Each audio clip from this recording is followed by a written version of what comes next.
18 സെലിബ്രിറ്റികളെ ഒന്നിച്ച് ഊക്കാൻ പറ്റുമോ ഒരു കോമണർക്ക്? But I can. അതാണ് അനീഷിന്റെ ശരിക്കുള്ള സ്റ്റേറ്റ്മെന്റ്. അതായത് രാജാവിനെ ആരും ഉണ്ടാക്കുന്നില്ല, രാജാവ് സ്വയം ഉണ്ടായി വരികയാണ്. ഇന്നലത്തെ വീക്കെൻഡ് എപ്പിസോഡ് എടുത്തു കഴിഞ്ഞാൽ അനീഷിന്റെ ഒരു വിളയാട്ടം തന്നെയായിരുന്നു. അവിടെ അനീഷിന് എങ്ങൊന്നും പണി കിട്ടിയില്ല.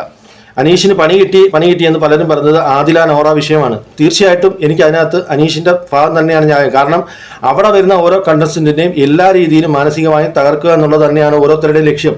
പുള്ളിയോടുള്ള ഒരേ ഒരു എതിർപ്പെന്ന് പറഞ്ഞാൽ പുള്ളി അവിടെ ബിഗ് ബോസിനോട് പറഞ്ഞു ഇവരുടെ രക്ഷകർത്താക്കളെ വിളിക്കുക, നമുക്ക് ഒന്നിപ്പിക്കണം ഈ സീസൺ കഴിയുന്നതിന് മുമ്പേ എന്നുള്ള ഒരു സ്റ്റേറ്റ്മെന്റ് ഒക്കെ അവിടെ കൊടുത്തൊരു നന്മമര സ്റ്റൈലിൽ പോയി. അത് വേണ്ടായിരുന്നു. അതൊഴിച്ച് ബാക്കി എല്ലാ രീതിയിലുള്ള ഗെയിമും എനിക്ക് ഇഷ്ടപ്പെട്ടു.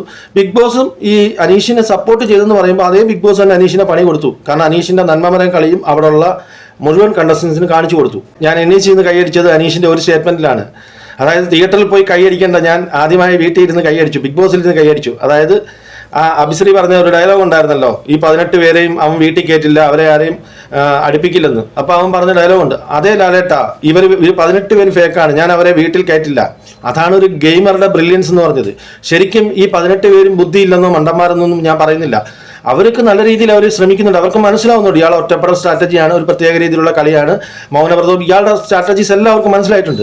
പക്ഷേ ഒരു പ്രശ്നം, അയാളോട് അടിച്ചു നിൽക്കാനോ പിടിച്ചു നിൽക്കാനോ പറ്റുന്നില്ല. ആദ്യത്തെ ആഴ്ച അനീഷ് സ്റ്റാർ ആയതിനു ശേഷം പിന്നെ സംഭവിക്കാൻ പോകുന്നത്, ഇദ്ദേഹത്തിന് ഇനി ഒറ്റപ്പെടൽ സ്ട്രാറ്റജി ആണെന്ന് പറഞ്ഞാൽ ആരും ഒഴിഞ്ഞു മാറാൻ പോകുന്നില്ല. ഇദ്ദേഹമായിട്ട് ഫൈറ്റ് ചെയ്താൽ മാത്രമേ ഇനി സ്ക്രീൻ സ്പേസ് ലഭിക്കൂ എന്നുള്ള ഒരു രീതിയിലോട്ട് ആൾക്കാർ വരുന്ന ഒരു ഗെയിമായിരിക്കും നമ്മൾ ഇനി കാണാൻ പോകുന്നത്. പക്ഷേ എനിക്കൊരു പേടിയുണ്ട്. കാരണം അടുത്ത എവിഷനിൽ എന്തായാലും അനീഷ് വരും. അനീഷിന് ഒരുപാട് ശത്രുക്കൾ, അതായത് ഇപ്പം ഒരുപാട് പേരൊന്നും അനീഷിന്റെ ഗെയിമിന് മനസ്സിലാക്കിയിട്ടില്ല. ഒരു ചൊറിയൻ ക്യാരക്ടർ എന്നുള്ള രീതിയിലാണ് ഇരിക്കുന്നത്. അപ്പം ബാക്കി ആർമീസ് എല്ലാം കൂടെ ചേർന്ന് അനീഷിനെതിരായിട്ട് പണി കൊടുക്കാൻ വേണ്ടി, അത് ബാക്കി എല്ലാവരും ജയിപ്പിച്ചുകൊണ്ട് അനീഷിന്റെ വോട്ട് കുറയ്ക്കാൻ വേണ്ടി ഒരു ശ്രമം നടത്തി. ഈ ഒരാഴ്ച അനീഷ് പുറത്ത് പോയില്ലെങ്കിൽ 99% സാധ്യതയില്ല, ചിലപ്പോൾ അതിനുള്ളൊരു സാധ്യത ഞാൻ കാണുന്നു.